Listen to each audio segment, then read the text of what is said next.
Martes 2 de mayo, segundo día, hermanos, ya de este mes de mayo, y es un privilegio el poder compartir el mensaje de la bendita palabra de Dios. El evangelio para hoy está tomado de San Juan, capítulo 10, versículos del 22 al 30. Doy lectura a la palabra de Dios en el nombre del Padre, del Hijo y del Espíritu Santo. Amén. Por aquellos días se celebraba en Jerusalén la fiesta de la dedicación del templo. Era invierno. Jesús se paseaba por el templo bajo el pórtico de Salomón. Entonces lo rodearon los judíos y le preguntaron: ¿hasta cuándo nos vas a tener en suspenso? Si tú eres el Mesías, dínoslo claramente. Jesús les respondió: ya se los he dicho y no me creen. Las obras que hago en nombre de mi Padre dan testimonio de mí, pero ustedes no creen porque no son de mis ovejas. Mis ovejas escuchan mi voz, yo las conozco y ellas me siguen. Yo les doy la vida eterna y no perecerán jamás. Nadie las arrebatará de mi mano. Me las ha dado mi Padre y Él es superior a todos. Y nadie puede arrebatarlas de la mano del Padre. El Padre y yo somos uno. Hermanos, esta es palabra del Señor. Gloria y honor a ti, Señor Jesús. El texto que hoy hemos leído es la continuación del evangelio del pasado domingo y del día de ayer lunes, los cuales pues están basados en el capítulo 10 de San Juan.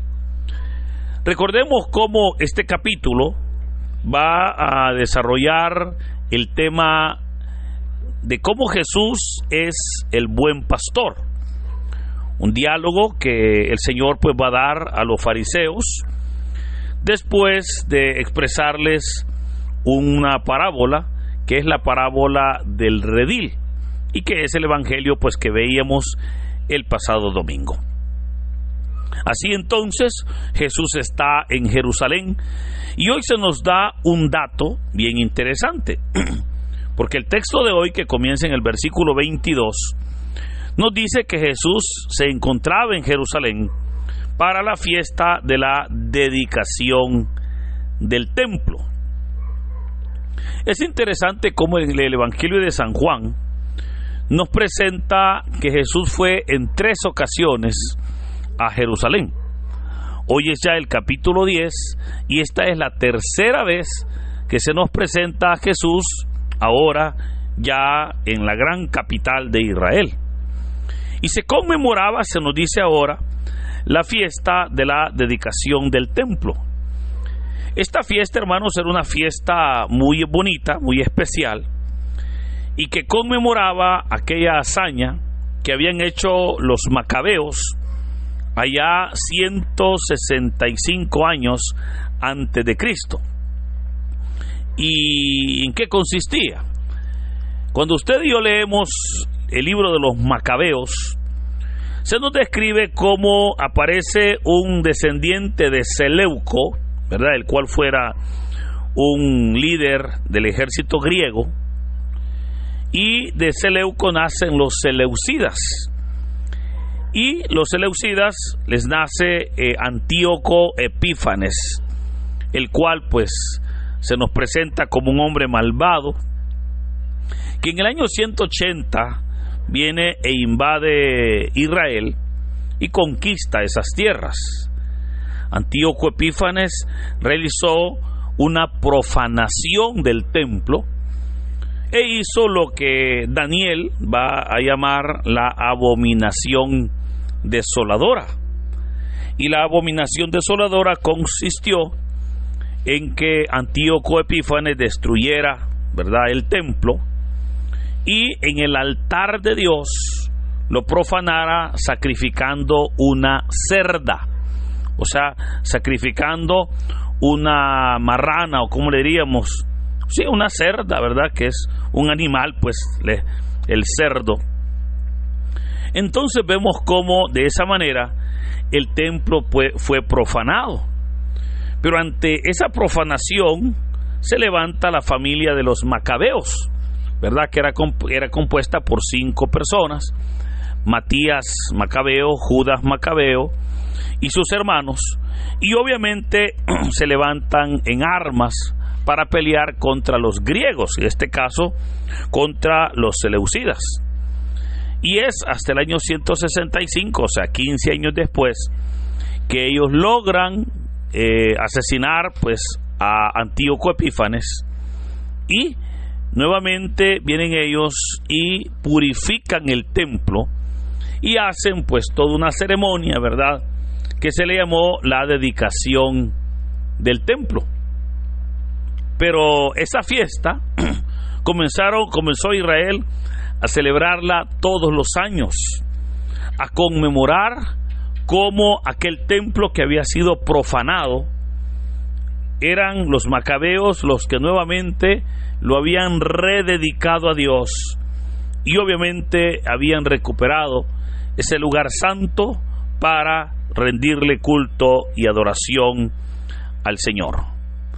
Ahora se nos dice que se está celebrando esta fiesta y Jesús se paseaba por el templo bajo el pórtico de Salomón. Es importante que cuando se nos habla de el templo, hermanos, no tengamos nosotros la idea de lo que para nosotros hoy es un templo. Porque para nosotros un templo es un lugar, un espacio pues relativamente grande, donde hay espacio para que el público pueda permanecer sentado o por lo menos pues de pie, pero hay un altar, ¿verdad? Hay un lugar pues en el cual el celebrante o el oficiante o el encargado de ese templo, ¿verdad?, realiza ahí los actos litúrgicos. O sea, eso es lo que para nosotros hoy en día sería un templo. Pero para Israel, templo era muy diferente. De hecho, yo he explicado en varias ocasiones cómo era el templo de Jerusalén. Y el templo de Jerusalén solamente eran 2 cuartitos, así, 2 habitaciones pequeñas, divididas obviamente por una cortina. La primera de ellas era conocida como el lugar santo, que era el lugar donde estaban el sumo sacerdote y los sacerdotes, ¿verdad?, donde obviamente se ofrecía los sacrificios. Pero el segundo lugar, que estaba dividido, insisto, por una cortina de 7 capas de lona, el segundo lugar era el lugar santísimo, donde solamente podía entrar el sumo sacerdote. Ahora, alrededor de esas 2 habitaciones se daban lo que se conocía como los atrios del templo. Y habían varios atrios. Estaba el atrio de los sacerdotes, ¿verdad?, que era donde ellos pues podían o permanecían. Luego estaba el atrio de los hombres. Luego estaba el atrio de las mujeres. Luego estaba el atrio de aquellas personas que, siendo gentiles, habían pasado por el rito de las aguas y que ahora podían acercarse al templo, ¿verdad? O sea, habían espacios, pero entre cada atrio habían unas ciertas gradas que dividían, ¿verdad?, el atrio de los hombres al atrio de las mujeres. Pero lo interesante es que entre el atrio de los hombres y las mujeres, como era prácticamente un círculo, estaba rodeado de 12 puertas, 3 puertas al norte, 3 puertas al sur, 3 puertas al este y 3 puertas al oeste. Y cada puerta tenía su nombre. Había una puerta que se llamaba la Hermosa, otra que era la puerta de Nicanor, otra que era la puerta de las ovejas. Hoy se nos dice que Jesús está bajo la puerta de Salomón, o el pórtico de Salomón. O sea, y vamos a ver a Jesús que era bastante común que él enseñara en ese lugar, porque era un lugar estratégico, porque de esa manera su mensaje era escuchado tanto por los hombres como también por las mujeres, ¿verdad? O sea, este lugar era bien estratégico para que el Señor Jesús estuviese enseñando desde ahí. Pero vemos cómo ahora se le acercan entonces los judíos, y recordemos que cuando el Evangelio de Juan habla de los judíos, eran estrictamente los fariseos y saduceos, Y ellos dicen que lo rodean y le preguntan: ¿hasta cuándo nos vas a tener en suspenso? Si tú eres el Mesías, dínoslo claramente. Veamos cómo para ellos era un suspenso el que el Señor Jesús actuara como el Mesías, pero que hubiesen algunas causas o algunas situaciones que para ellos no estaban muy claros, como por ejemplo el nacimiento de Jesús. Para ellos Jesús era de Nazaret. Recordemos que se le llamaba Jesús Nazareno, y todos sabían que el Mesías tenía que nacer en Belén. Entonces habían ciertas cosas que para ellos era un poquito claro, un poquito confuso, y necesitaban que el Señor se las aclarara, y por eso les dicen: ¿hasta cuándo nos vas a tener en suspenso? Si tú eres el Mesías, dínoslo claramente. Ahora, aquí surge una pregunta, o más bien una idea. Muchas personas dicen: ¿y por qué el Señor no les dice ahí quién es? Y hacen las paces, ¿verdad? Y todo bien. Es que, hermano, no le iban a creer. Porque vea lo que les dice el Señor. Les dice: ya se los he dicho y no me creen. Y usted dirá: bueno, pero ¿en qué momento Jesús les ha dicho yo soy el Mesías? Es que Jesús no utilizó su boca para presentarse. Él se presentó con sus obras, porque vea que le dice: las obras que hago en nombre de mi Padre dan testimonio de mí, pero ustedes no me creen. O sea, Jesús hacía obras que solamente Dios podía hacer y que los profetas habían anunciado. Cuando, por ejemplo, Isaías capítulo 61 había dicho que cuando el Mesías viniera, iba a ser Él el que iba a expulsar demonios. Sería el Mesías el que iba a sanar toda dolencia, el que iba a anunciar la libertad de los cautivos, el que iba a dar paz en los corazones de los pecadores. Y esto era lo que Jesús estaba haciendo. Lo que pasa es que estas personas, en lugar de ver los milagros como una obra que Dios estaba realizando entre ellos, los estaban viendo desde una óptica de sus intereses. Estaban viendo que si Jesús seguía realizando milagros, sus intereses se podían ver afectados.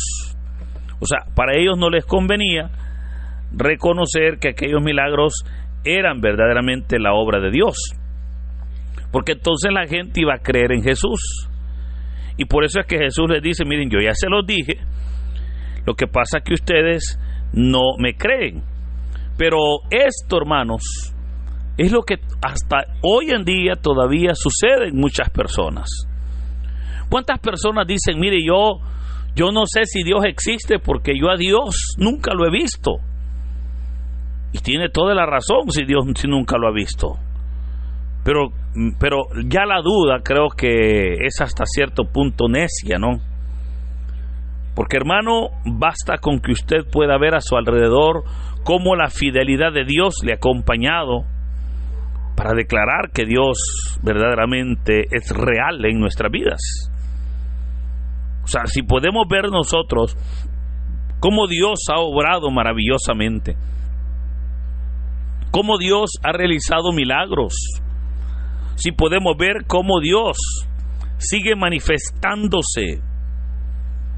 Y claro, todavía hay personas que dicen: no, si Dios quizás no existe. Y eso lo dicen porque tristemente no le creen al Señor. Y aún cuando les digo, en el caso acá, por ejemplo, aún cuando Jesús se los hubiera dicho, ellos no le hubieran creído. Así hoy en día, para todo aquel incrédulo que Jesús le diga: mira, yo soy Jesús, le digo o le aseguro que no le van a creer. No le van a creer. Por esa razón es que Jesús no se presenta con palabras. Jesús se presenta con obras. Jesús se presenta con milagros. Jesús se presenta verdaderamente manifestando su reino en nuestras vidas. Por eso, hermanos, Dios ha sido bueno en nuestras vidas. El Señor ha hecho grandes obras, grandes milagros, y son ellos los que hablan de la presencia de Dios en medio de nosotros. Son ellos los que anuncian verdaderamente que Cristo vive, que Dios está presente, está con nosotros, porque en esos milagros podemos nosotros verdaderamente declararlos. Ahora, Jesús les va a decir a las autoridades judías que ellos no le creen, pero que no le creen porque les dice, porque no son de mis ovejas. Y una vez más aclara, mis ovejas escuchan mi voz, yo las conozco y ellas me siguen. Yo les doy la vida eterna y no perecerán jamás. Veamos cómo la idea del buen pastor sigue estando presente cuando el Señor habla, ¿verdad?, de cómo las ovejas escuchan su voz, Él las conoce y obviamente al seguirle recibimos vida y vida eterna. Ese relato maravilloso del buen pastor, que ahora el Señor verdaderamente lo va a reforzar cuando dice, nadie las arrebatará de mi mano, me las ha dado mi Padre y Él es superior a todos, y nadie puede arrebatarlas de la mano del Padre.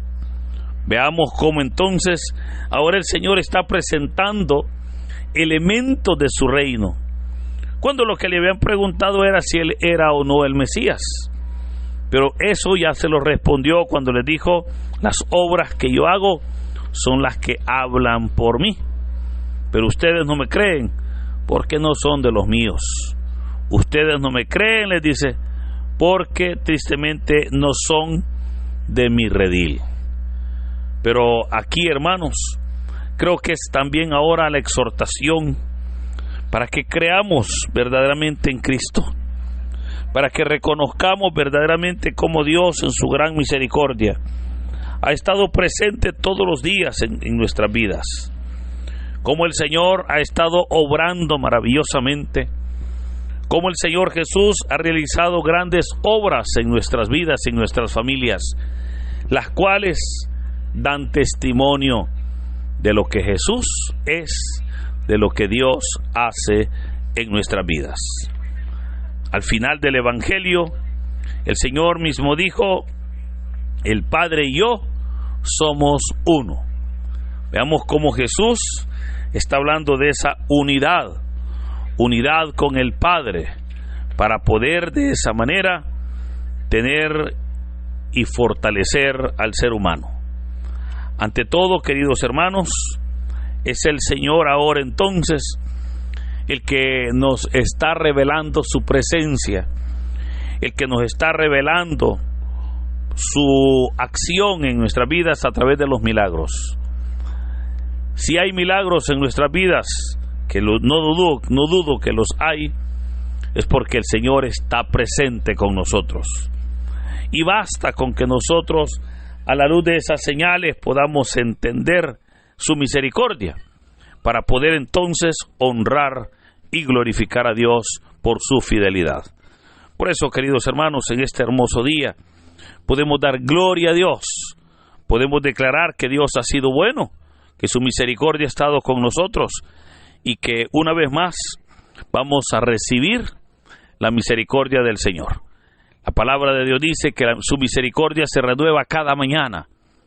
Eso implica que si ayer el Señor nos bendijo, hoy tiene una nueva bendición. Hoy trae una nueva bendición para nosotros. Basta con que nosotros abramos el corazón, basta con que nosotros podamos estar verdaderamente disponibles y dispuestos a que Él nos bendiga y que se glorifique en nuestras vidas. Hermanos, que en este hermoso día el Señor pueda obrar, pueda verdaderamente manifestarnos su presencia a través de los milagros, en el nombre del Padre, del Hijo y del Espíritu Santo. Amén.